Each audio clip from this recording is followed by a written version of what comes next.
Well, my name is Dr. Yinka Oyegbile. I'm a journalist and a journalism teacher.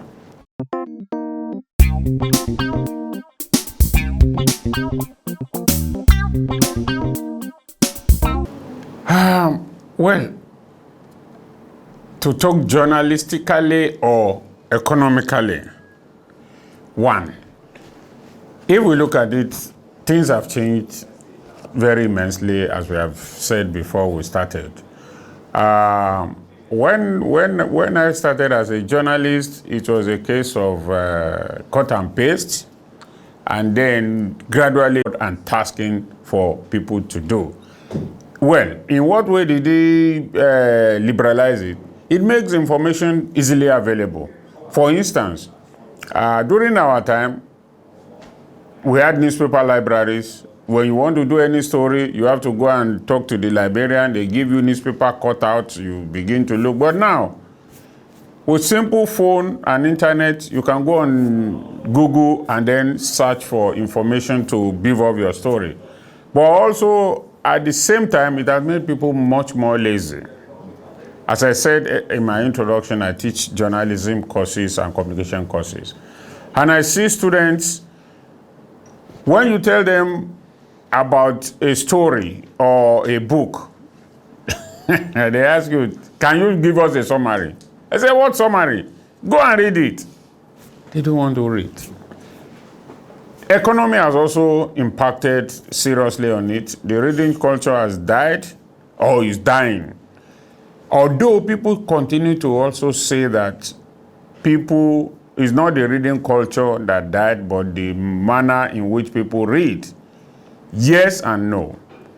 Somebody's on his phone, he might tell you he's reading a news, but you can't verify that it's news that he's reading, or he's reading a novel. You can't verify that it's a novel he or she is reading. So things have changed drastically. Information has become much more available. In those days, you have to tune into the radio, you have to go out and buy newspaper, you have to tune in your telly to listen to news and all that. But now, all you just need is put on your phone, news is pushed at you. And that has made news to lose, will I say lose its value? What do I mean by lose its value?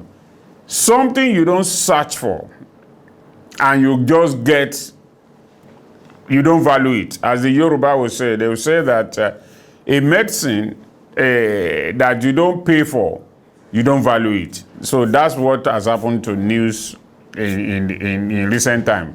But people still have to look for news. But what kind of news do they look for is another thing entirely. So I would say that journalism has changed. It is getting much more tasking and much more exciting because there are things that we never knew could be done that is being done now. Issue of having online TV, having online radio, and so on and so forth. Before, in fact, in Nigeria, until 1993, when President Ibrahim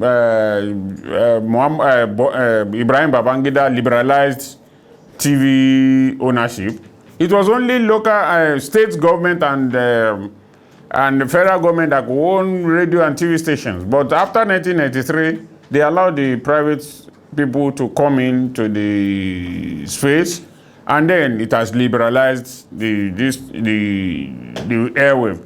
I heard that in Lagos alone, you have more than 30 or 40 radio stations, so TV stations. So things are looking up, and at the same time getting tougher.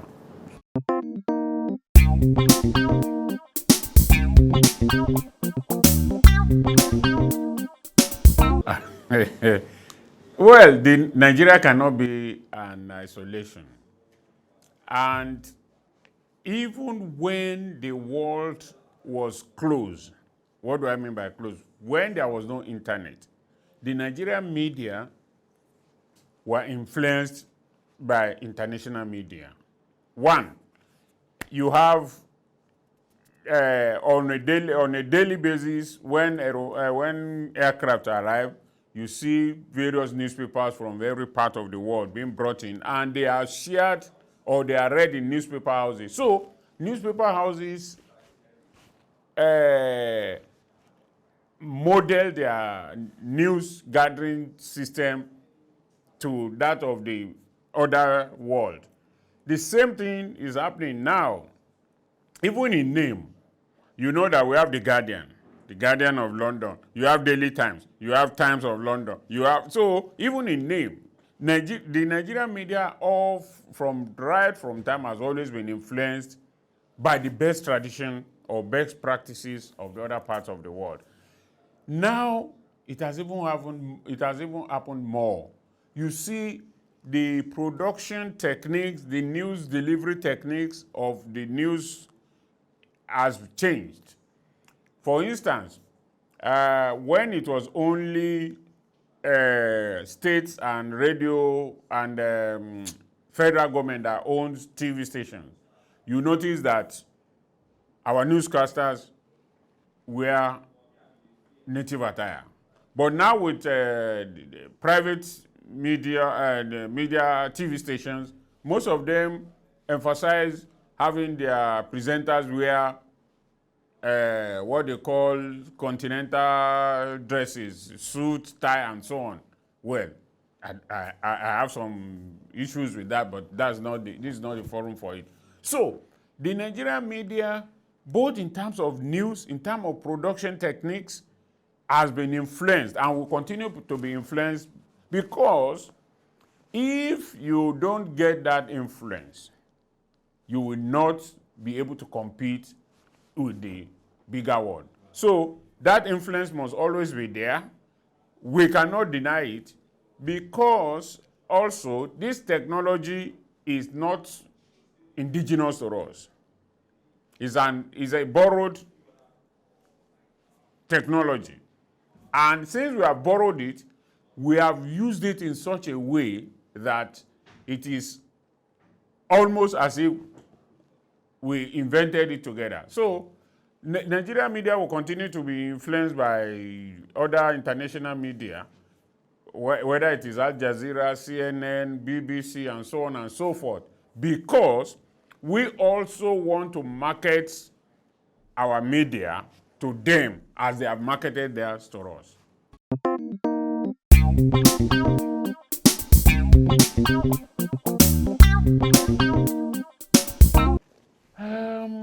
Yes. The issue is that whether it is USA, Russia, and other countries, the way they are portrayed in the Nigerian media also depends on individual perception and understanding. For instance, because CNN was the first international media broadcast on TV that came, most of the way they view their news or they frame it influenced most of the way or some of the ways that our own media too do it. And that is the reason why you see now that what led to the establishment of Al Jazeera. The establishment of Al Jazeera was to propagate the Arab world view. Because, for instance now, if you watch what is going on in Gaza, if you watch CNN and you watch Al Jazeera, you will see that their focus are always different, even reporting the same. All these are either consciously or unconsciously. Every human is a product of experience. The life you live, the experience you have every day influences whatever you do. So, Al Jazeera will report the Gaza experience from the Arab perspective, just as the CNN, BBC, and the rest of them will report from their own other perspective. Journalists, we are supposed to be fair, and they talk of objectivity. For instance, when I teach news writing and so on, I tell my students, I said, well, the ideal is that you must be objective. But in all honesty, objectivity is very, very difficult. It is difficult in the sense that who you speak with and the way you write it also influences your own, is also an influence, is influenced by your own belief. So, and whatever anybody tells you, you also want to gauge it from your own perspective. Therefore, we try as much as possible. The beauty of it for Nigeria is that we have all these and we can take a bit from them. And that is why you find out that even Russia too is trying to build its own media network. China is trying to build its own media network. So it is a battle for the minds of Nigerians, for the mind of Africans, for the minds of the world, which is that how do people view me? What do I want them to think about me? So all those things color and shape the way we view things in Nigeria.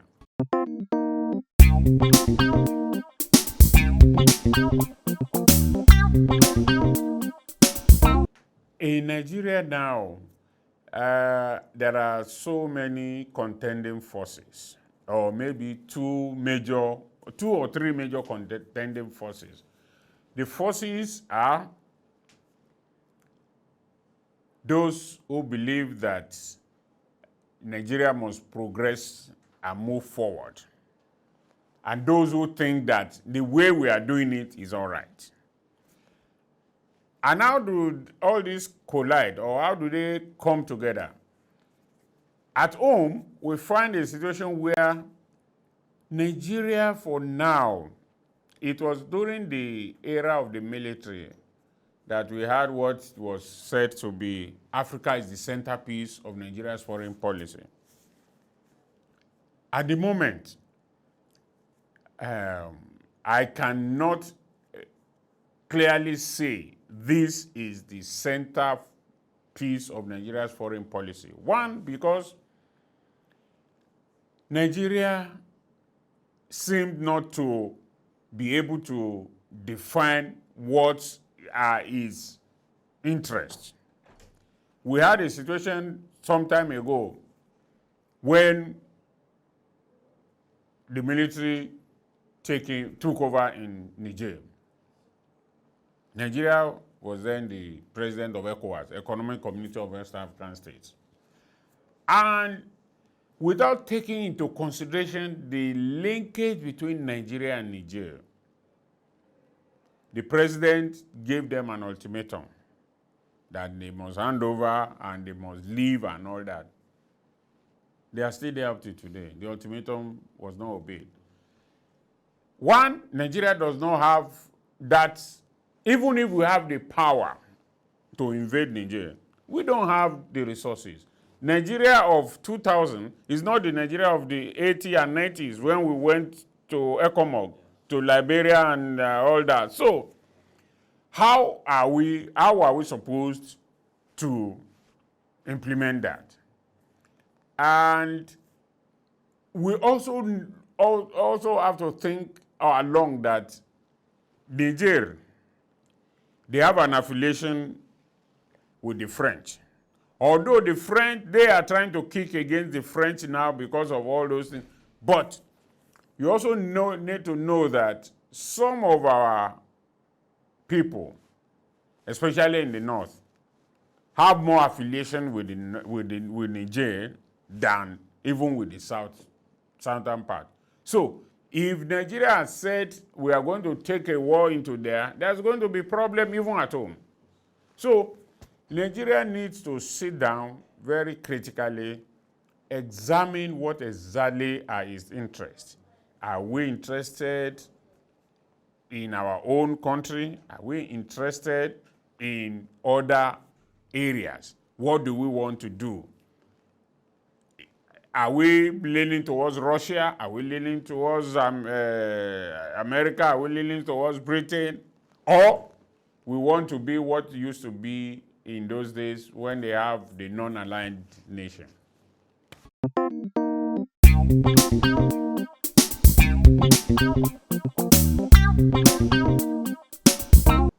Well, you see, the thing is that for every government, this welfare of its citizens must be paramount. And what the government is trying to do, they are trying to educate us or trying to convince us that the decision the president has taken is the best, and that all the other presidents who had come before him were not bold enough to take those decisions. Fine. But is it also showing us in the appointments and the thing that the government is doing? For instance, this government, since Nigeria returned to democracy in 1999, this government has the largest media team serving the presidency. What for? If the president or the presidency is doing what Nigerians want or what we favor Nigerians, you don't need a large media team. But what we have now is a large media team, which to me is like maybe they are trying to be spin doctors and trying to deodorize every action the government has made. The protest that you spoke about, democracy is all about protest. It's about agitation. People must hear their view. People must say what they want. People must be allowed to protest. Protests should not be equalized with violence. Because in a violent atmosphere, democracy is endangered. But at the same time, government must make room for people to air their views. For instance, when people want to protest, when they want to hold anti-government protests, you will have policemen all over the place, armed to the teeth. But when people want to do pro-government protests, they give them free rein. It shouldn't be like that. There must be a way that government will allow people to express their opinion. It is not every opinion that should be muzzled. I want to say that we have had more arrests of journalists and protesters under the present government in 18 months than any other government in Nigeria since we returned to democracy. It shouldn't be. The president himself was a product of protest. The president led so many protests. His predecessor joined them in protest. So why should they be there now and want to outlaw protest? Somebody will tell you they didn't outlaw it, but by their actions, it's like they are outlawing protest. People should be allowed to protest.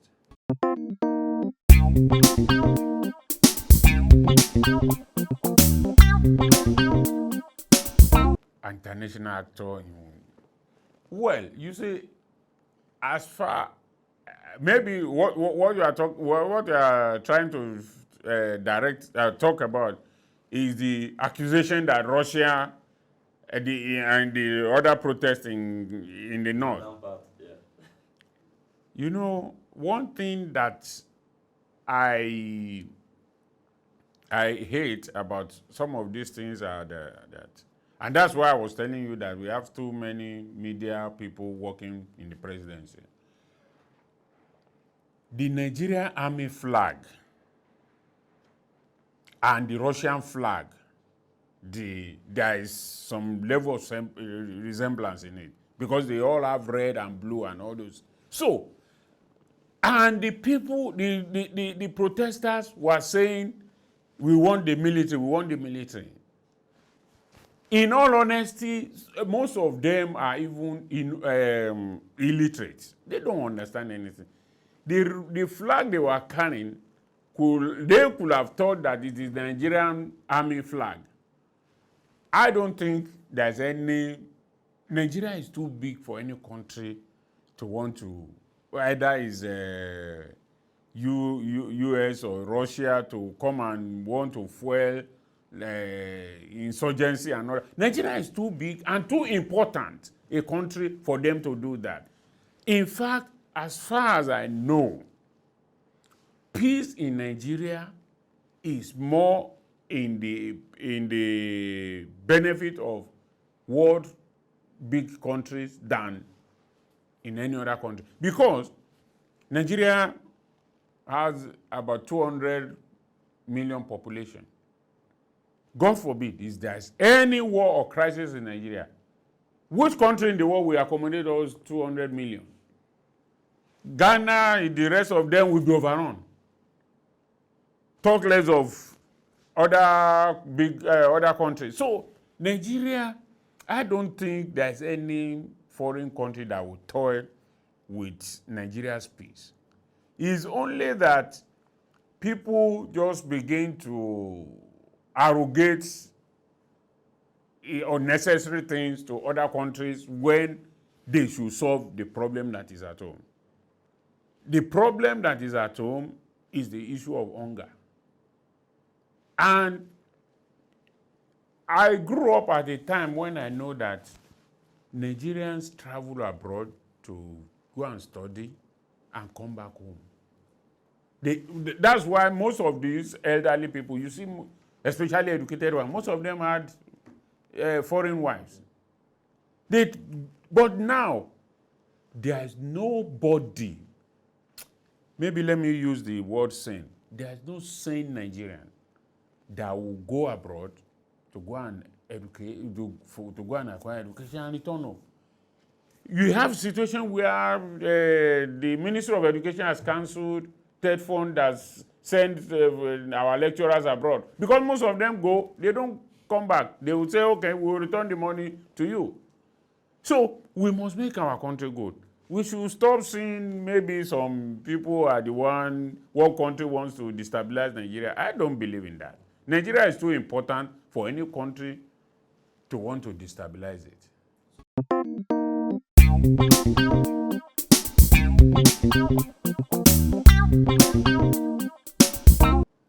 You know, in the world,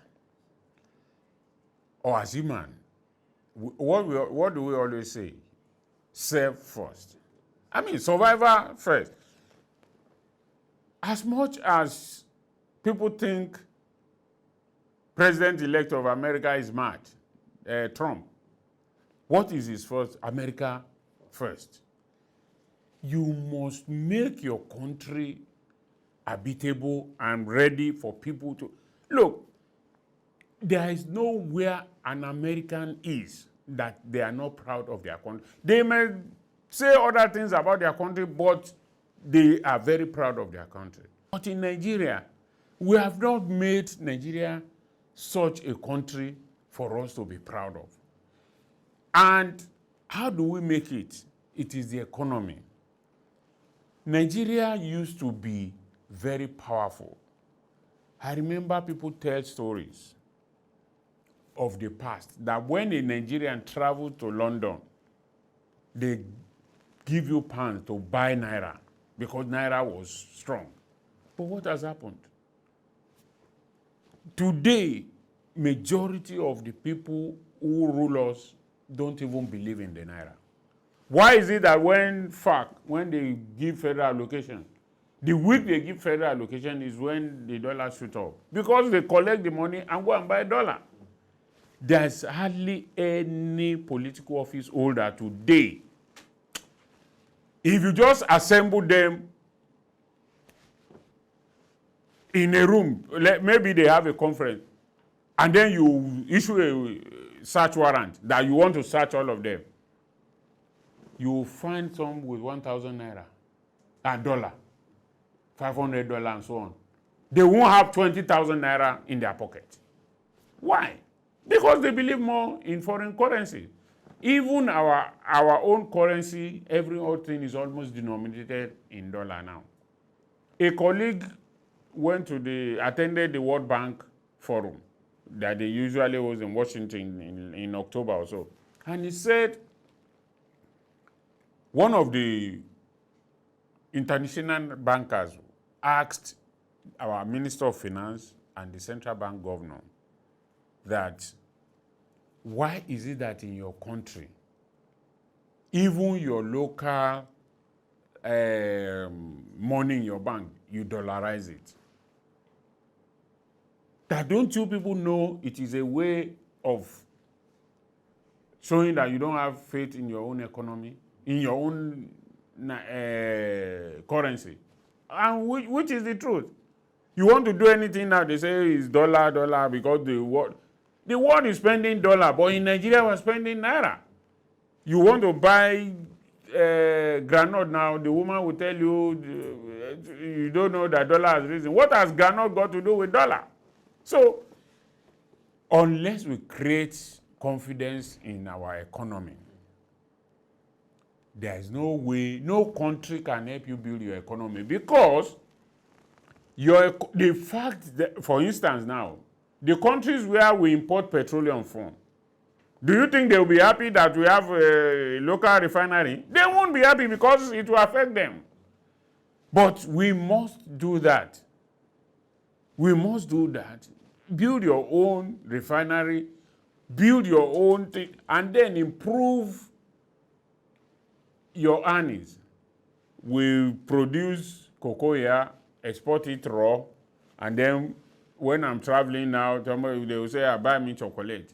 When it is from cocoa, they don't have cocoa where they are making chocolate. So we must think of how to make our produce better. That's the way to do it. No country will want to help you build your economy. You must build your economy yourself.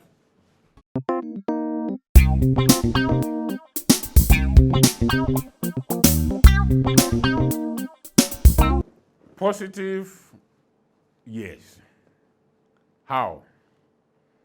The three of them, they are in competition to befriend Nigeria.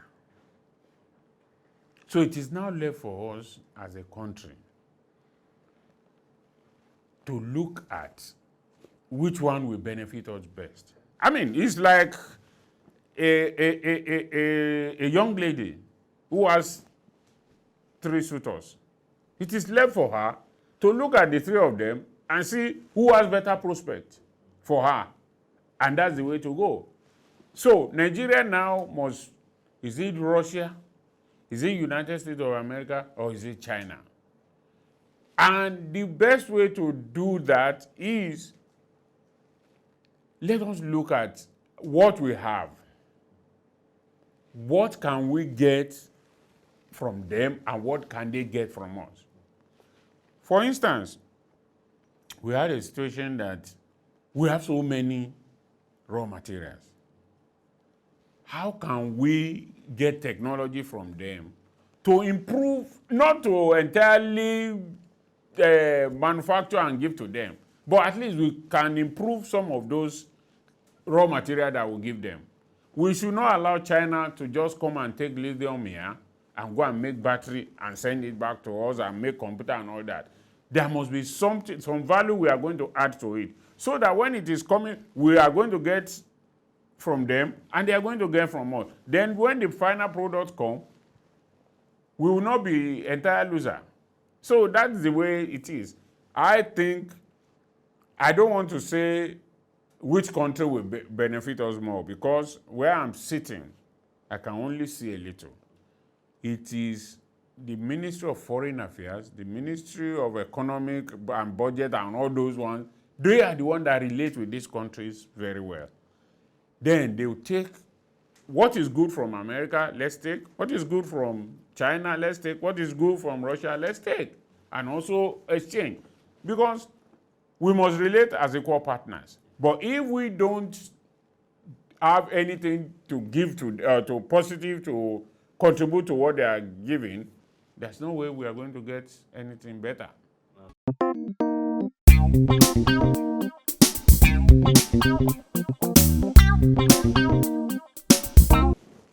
know, in all countries of the world, China seems to have the worst human rights record in terms of, and that is even why you find out that even as much as America cry and make noise about China, you have so many American companies also in China. Labor is cheap. They close their eyes to issue of that. But we must not, if it is in their country, fine. But we must not allow it in our own country. And that is what happens in America. No company, no country can go to America and exploit Americans. So Nigeria, we are the biggest problem of Nigeria. It is not the law. Because look, I will tell you that every time we blame government, if you look at the Nigerian law book, we have one of the best laws in the world. Our problem is implementation. Now, when the law says minimum wage is 70,000, a Chinese company comes into Nigeria, most likely, in fact, very likely, the human resources manager will not be a Chinese. And they are paying your fellow Nigerians 20,000. But because they are doing you well, you don't want to complain or fight for them.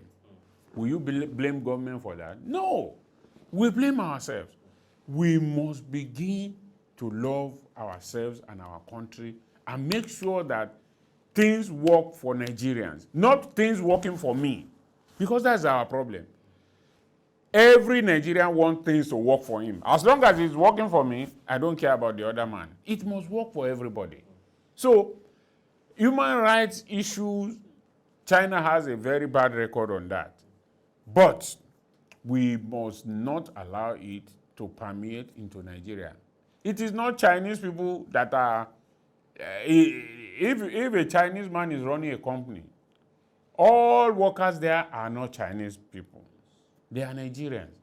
At the management level, what do the managers say, or how much of fight do they fight for their own citizens? And that is the most important thing.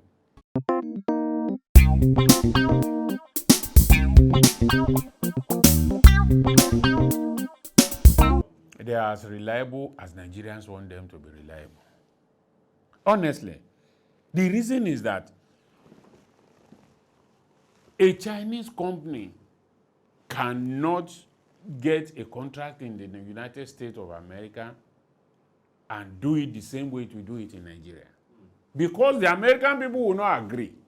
But as long as Nigerians agree, when you say is he a Chinese man that will be the quantity surveyor from the ministry to come and inspect that is okay? No, he's a Nigerian. So as long as we as citizens, we only think about ourselves. The Chinese man will give me a bribe of $2,000 and then I will keep quiet. Because $2,000 for me is big money. Forgetting that the long and short of it will ricochet in my family, in the Nigerian, in the system. So as long as we don't put our country first, the Chinese man, every businessman wants to make gain. So if you give him a contract of $1,000, if you can execute it with $200, he will do it. It is not left for you to say that, no, money I paid you is $1,000. Why are you giving me a result of 200? But I can't, look, I don't want to start, don't let us continue to blame that Chinese people are not doing good job. They do good work in their country. They do it in America. They do it in other African countries. If they don't do it here, we must blame ourselves.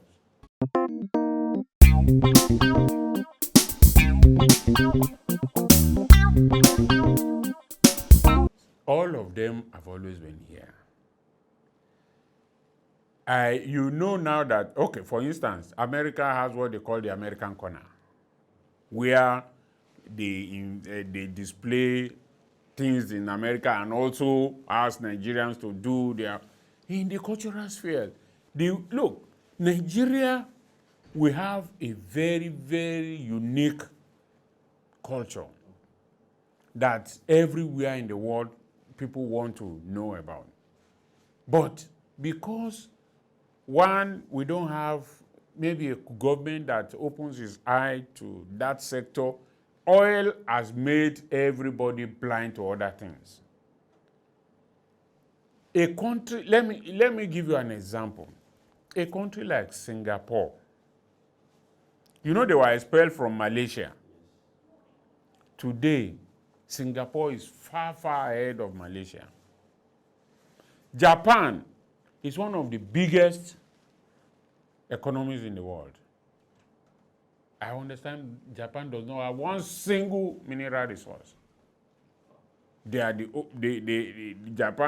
Japanese cars is what we are using now. Japanese, the electronics and all that. We must invest in knowledge. Knowledge economy is what moves the world now. Resources, fine. But if you have the resources and you don't have the knowledge, it is useless.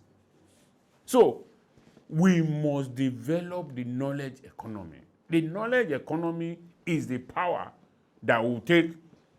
Why is it that every country in the world, they are looking towards Nigeria, looking towards Africa in search of resources? Because they've developed the knowledge economy and they know that if we get to this country, there are resources that they have that we don't even know, that we don't even know that we have. China, now they've been in Nigeria. I've never been there, but I understand they are also planting cassava in a big way. They are making starch. They are making so many things from cassava, which they came and took away from here. Malaysia, in 1968 or something I heard, came to Nigeria to take palm oil seed. They are now exporting palm oil. Nigeria is importing. Where people came to, so we must not blame any country that is doing all that. We must, our knowledge economy is what we must invest in. Education.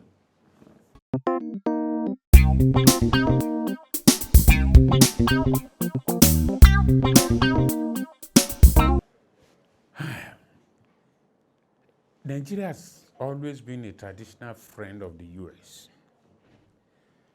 And our leaders have always thought that the US has a better affiliation or relationship with us.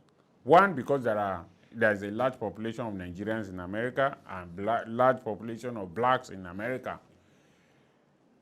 China is a new friend.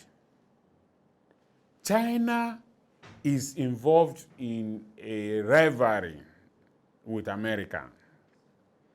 There is a book written by a journalist, French Howard, which is something Africa, China's second continent. I think that's the title of the book.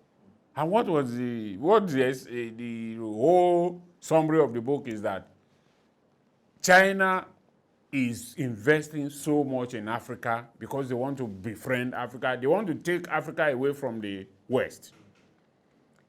There's hardly any village or any town you go to in Africa that you don't see Chinese people now.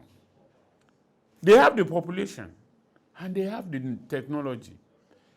When America is trying to hide or maybe not giving enough, China will be ready to accommodate you. So the competition now is between America and China.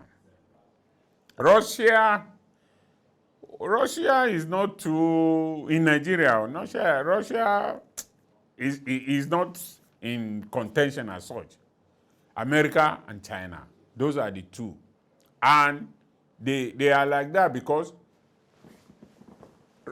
China knows that Nigeria has been an ally of the US for a very long time. And they are now thinking that, look, there are things that we can give you that America will not be able to give you. The issue of loans, they know they have a generous loan scheme for almost any African country, which in the long run might be like a bait to trap you, but as long as they give you and you agree with them, fine. So I think the two of them, and especially because of language. You know how Chinese, because of their own language, and most of them are learning English now anyway. So Nigeria is closer or more, is closer to America than China. But I know that they may not want to say it, but that's the way I feel.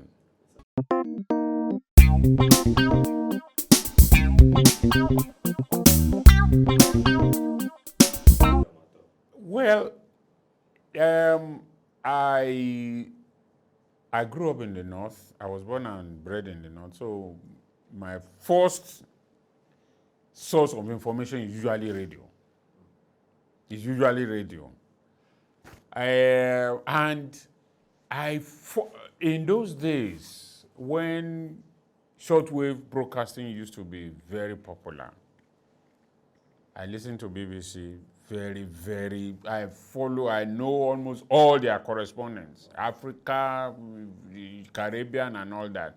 But now that shortwave broadcasting is no longer the fad, I still listen to radio locally, especially because when you wake up, you first of all want to know what is going on around you before you know what is going on around the world. Then after that, I turn on my phone, my internet, and then read what is going on in the world. I still follow the BBC, definitely. And I follow CNN. There's hardly any medium that I don't follow anyway, but of course there must be preferences. So, local first, international second.